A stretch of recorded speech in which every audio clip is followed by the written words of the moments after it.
ہم آگے بڑھیں اور ہم آپ کو یہ بھی بتاتے چلیں کہ جی آج آپ کے لیے ہم ایک دو ویڈیوز بھی لائے ہیں مولویوں کی، اور دیکھتے ہیں کہ اس میں ہمیں مولانا صاحب بتا کیا رہے ہیں۔ چند عرصہ پہلے میں نے ایک جن کو مسلمان کیا تھا، وہ میرے حلقہ درس میں شامل ہو گیا تھا۔ وہ جن امام ابو حنیفہ رحمہ اللہ کے زمانے کا تھا۔ جنات کی عمر بہت زیادہ ہوتی ہے۔ ایک تو جنات والے سے پوچھے کہ تمہارا عمر کتنی ہے، تو اگر اس نے 100 سال 200 سال بتائے تو خوب مارے اس کو، وہ پھر جنات نہیں ہے۔ 300 سال تک تو وہ بچے رہتے ہیں، 300 سال تک جنات بچے رہتے ہیں۔ 300 سال کے بعد اس کا جوانی شروع ہو جاتا ہے۔ پھر 1800 سے لے کر 3500 سال تک اس کی زندگیاں ہوتی ہیں۔ میں الحمدللہ ان کی شادیوں میں بھی شریک ہوا ہوں، نکاحیں بھی پڑھوائی ہیں ان کی۔ جی تو مولانا صاحب بتا رہے تھے کہ 300 سال تک جن جو ہوتے ہیں وہ بچے ہی رہتے ہیں۔ ہمارے خاندان میں بھی بہت سے بچے ایسے ہیں، اسپیشلی میرے بھائی کے بچے ایسے ہیں کہ مجھے لگتا ہے کہ وہ کسی جن کے بچے ہیں، کیونکہ پورا گھر الٹا کر دیتے ہیں۔ لیکن یہ ضرور ہے کہ یہ جن کی شادیوں میں بھی گئے ہیں، ان کے نکاح بھی پڑھائے ہیں اور مسلمان بھی کیا ہے۔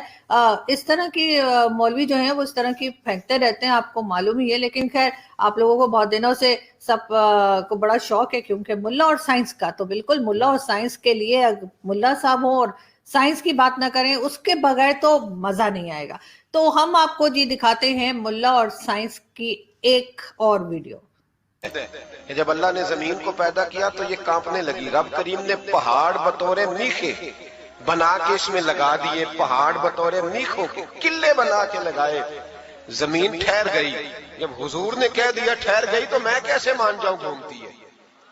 ہم نبی پاک کی بات مانیں گے کہ سائنسدان کی بات مانیں گے؟ اعلیٰ حضرت نے پوری کتاب لکھی ہے زمین ساکن ہے، اور 521 دلائل دیے، قرآن کی آیات بھی، احادیث بھی، اور سائنسدانوں کا جواب سائنسدانوں کی زبان میں۔ وہ متاثر نہیں ہوتے تھے، کہتے تھے ہم توحید کو ماننے والے، ہم کیسے متاثر ہو جائیں؟ پھر سائنسدانوں نے کہا اعلیٰ حضرت کے زمانے میں کہ کشش ثقل ہے۔ سمجھا تو پا رہا ہوں نا میں آپ کو اپنی باتیں۔ اعلیٰ حضرت فاضل بریلوی رحمۃ اللہ علیہ کے زمانے میں لوگوں نے کہا کشش ثقل ہے، جی وہ کیا ہے؟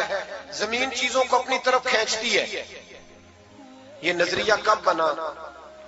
ایک سائنسدان نہ بیٹھا تھا درخت کے نیچے، تو اس نے دیکھا کہ سیب گرا ہے تو وہ بھی زمین پہ آیا ہے، امرود ٹوٹا ہے تو وہ بھی زمین پہ آیا ہے، انار ٹوٹا ہے تو وہ بھی زمین پہ آیا ہے۔ تو کہنے لگا زمین میں کشش ہے، ہر شے کو کھینچتی ہے، اور کشش ثقل کا نظریہ بن گیا۔ اعلیٰ حضرت رحمت اللہ علیہ تک جب بات پہنچی تو آپ فرمانے لگے سائنسدان پاگل ہو گئے، سائنسدانوں کی جو اچھی بات ہوگی وہ مانی جائے گی، لیکن جو بات درست نہیں ہوگی وہ تسلیم نہیں کی جائے گی۔ آپ فرمانے لگے یہ کیا بات ہوئی کہ آدھا کلو کا سیب تو زمین نے کھینچ لیا، امرود بھی کھینچ لیا، انار بھی کھینچ لیا، اور غبارے میں 1.5 چھٹانک ہوا بھر دیا، وہ زمین سے کھینچا نہیں گیا، وہ اوپر اڑ گیا ہے۔ فرمانے لگے یہ کیسا کشش ثقل ہے؟ 1.5 چھٹانک ہوا ہوتی ہے نا غبارے میں، وہ زمین سے کھینچا۔ اعلیٰ حضرت فرمانے لگے اصل کشش ثقل نہیں، اصل بات یہ ہے کہ ہر چیز اپنی اصل کی طرف لوٹ جاتی ہے، ہر چیز اپنی اصل کی طرف۔ فرمانے لگے ہوا کی اصل اوپر ہے تو غبارہ اسے اوپر لے گیا، انار سیب امرود زمین سے پیدا ہوئے تھے تو واپس زمین پہ۔ جی تو دیکھا آپ نے کہ کیا بتا رہے تھے مولانا صاحب اور کس طرح سے بتا رہے تھے مولانا صاحب۔ لیکن خیر کہ جی اس گورنمنٹ نے کچھ آتا ہو یا نہ آتا ہو، ان کے سارے ممبرز کو جو ہے وہ صرف اور صرف بھیک مانگنی آتی ہے۔ یہ ہر کنٹری میں جا کے اور بس یہی کام کرتے ہیں کہ ڈونیشنز جمع کرنے کا۔ لیکن ڈونیشنز تو جمع ہو رہی ہیں اور ہوتی رہی ہیں ہمیشہ سے، عمران خان صاحب کا تو ایکسپیرینس ہی اس چیز کا رہا ہے۔ لیکن سوچنے والی بات یہ ہے کہ آخر یہ سب چیزیں جا کہاں رہی ہیں، ڈونیشنز جا کہاں رہی ہیں، اور پبلک کو اب یہ بتایا جا رہا ہے کہ سردیاں شروع ہوتے ہی پبلک جو ہے اس کو کہہ دیا گیا ہے کہ جی اب آپ کو چولہوں کے اندر گیس نہیں ملے گی، یعنی چولہے بھی ٹھنڈے کر دیے گئے ہیں۔ پاکستان میں انرجی کے منسٹر ہیں، بالکل جی انرجی ہمارے پاس کوئی ہے نہیں، نہ بجلی ہے، نہ گیس ہے، نہ کچھ، لیکن ہاں انرجی کے منسٹر ضرور ہم نے لگا کے رکھے۔ تو ہمارے جی انرجی کے جو منسٹر ہیں حماد اظہر صاحب، انہوں نے ایک نیا اپنا اسٹیٹمنٹ جو ہے وہ دیا ہے، اور ان کا کہنا ہے کہ جی جو چولہے کے اندر گیس آتی ہے وہ دن میں صرف 3 بار آیا کرے گی. یعنی آپ صبح بریک فاسٹ کر سکتے ہیں, دوپہر کو لنچ کر سکتے ہیں اور رات کو ڈنر کر سکتے ہیں. باقی ٹائم اگر آپ کو گیس چاہیے ہو تو آپ کو نہیں ملے گی, کیونکہ ہمارے پاس نہیں ہے. حماد اظہر صاحب کا اور ان کا کہنا یہ ہے کہ جی صرف 3 ٹائم گیس آئے گی, بریک فاسٹ, لنچ, ڈنر.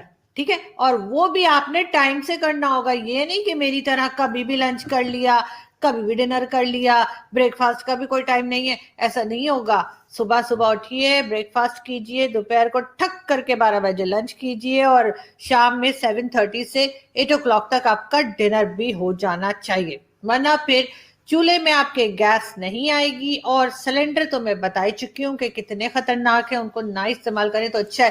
اور اگر آپ لوگوں کے پاس یہ ساری فیسلٹی نہیں ہے تو پھر پاس میں جائیے, اور ضرور آپ کے آس پاس کہیں کوئی نہ کوئی درگاہ, کوئی نہ کوئی مزار, کوئی نہ کوئی اس طرح کی چیز ہوگی, وہاں جا کے لنگر کھائیے اور فری میں مزے اٹھائیے.